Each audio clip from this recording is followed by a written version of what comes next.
Kembali bersama saya Suci Nisa menemani pagi Anda dengan sejumlah berita pilihan dari tim redaksi Kompas TV Jambi.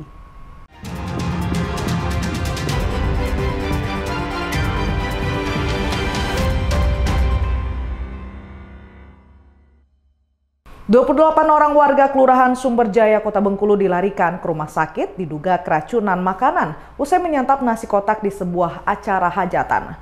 Warga mengeluhkan pusing hingga mual sebelum dibawa ke rumah sakit. Puluhan warga Kelurahan Sumberjaya, Kota Bengkulu diduga keracunan makanan usai menyantap nasi kotak di sebuah hajatan. Akibatnya, mereka terpaksa dilarikan ke rumah sakit untuk mendapatkan perawatan medis usai mengeluhkan pusing dan mual. Menurut Ketua RT setempat, saat warga menghadiri hajatan di sebuah rumah pada Jumat malam dan menyantap makanan yang disajikan ahli rumah. Namun keesokan harinya, barulah warga berangsur mengeluhkan gejala tersebut hingga akhirnya dilarikan ke rumah sakit. Belum diketahui secara pasti penyebab dari keracunan tersebut. Ketua RT mengatakan bahwa makanan yang disajikan dimasak sendiri oleh ahli rumah. Acara itu kan malam Sabtu habis maghrib. Tapi orang itu yang katanya keracunan itu hari Sabtu siang sekitar jam 11 tuh baru ada tanda gejala-gejala mual, pusing, kayak gitu. Jadi berarti sebelum kejadian itu sudah kejadian. Jadi artinya kan jeda waktunya kan lama itu. Saat ini sejumlah warga sudah diperbolehkan pulang, sementara sisanya masih menjalani perawatan. Bayazil Rehan, Kompas TV Bengkulu. Sejumlah daerah di Jawa Timur mengalami fenomena bediding atau suhu dingin. Fenomena ini terjadi karena puncak musim kemarau. Diprediksi fenomena suhu dingin ini akan terjadi hingga bulan Agustus mendatang. Sejumlah daerah di Jawa Timur mengalami turun suhu antara 1 hingga 2 derajat dari suhu udara normal. Turunnya suhu membuat udara lebih dingin dari biasanya atau dikenal sebagai fenomena bediding. Fenomena ini terjadi karena angin muson timuran dominan bertiup dan membawa massa udara kering dari Australia. Hal ini membuat uap air menjadi bahan utama hujan berkurang.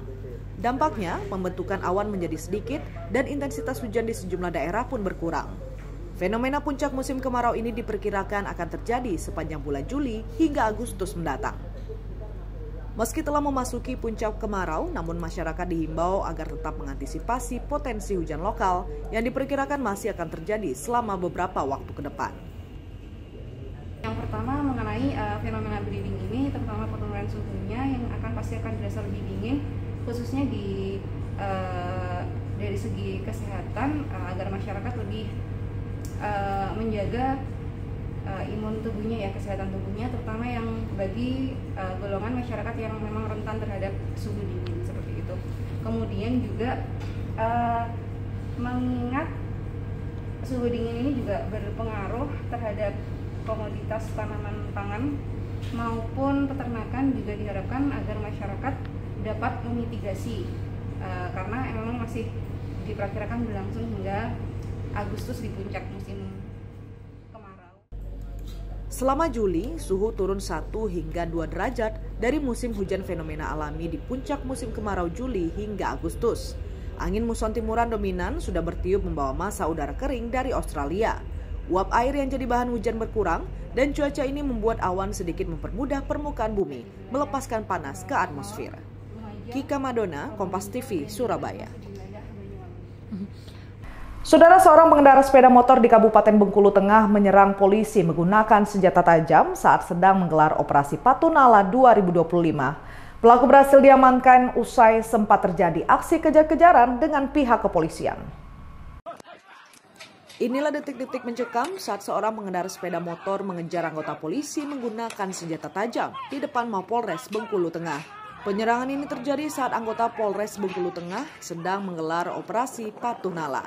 Pelaku yang berkendara tanpa plat nomor sempat menerobos polisi yang tengah melakukan razia hingga dikejar dan sempat terjatuh.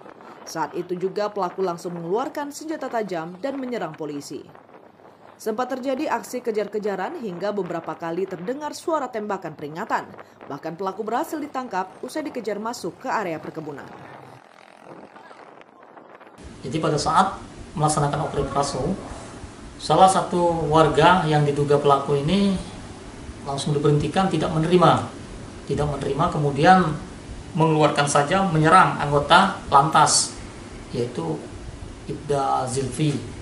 Diserangnya, ngejar, kemudian diduga pelaku ini kabur ke hutan di belakang rumah orang, dan kabur dikejar sama anggota berjarak mungkin kurang lebih 200 meter.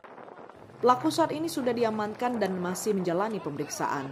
Diketahui pelaku merupakan warga Kota Bengkulu yang akan berangkat ke Kabupaten Rejang Lebong. Bayazir Al-Raihan, Kompas TV Bengkulu. Selama operasi Antik 2025, Polda Bengkulu meringkus sebanyak 12 orang tersangka penyalahgunaan narkoba. Tersangka memiliki peranan berbeda, mulai dari pengedar, kurir, hingga pengguna, yang mana diantaranya merupakan jaringan lintas provinsi. 12 orang tersangka penyalahgunaan narkoba diringkus di Ditres Narkoba Polda Bengkulu sepanjang operasi Antik 2025 digelar. Tersangka yang diamankan kebanyakan merupakan residivis dengan kasus yang sama. Polisi juga mengamankan barang bukti berbeda-beda, mulai dari ganja hingga sabu yang berasal dari jaringan luar Provinsi Bengkulu. Total selama operasi Antik digelar, barang bukti yang diamankan sebanyak 20 gram sabu dan 1,9 kilogram ganja.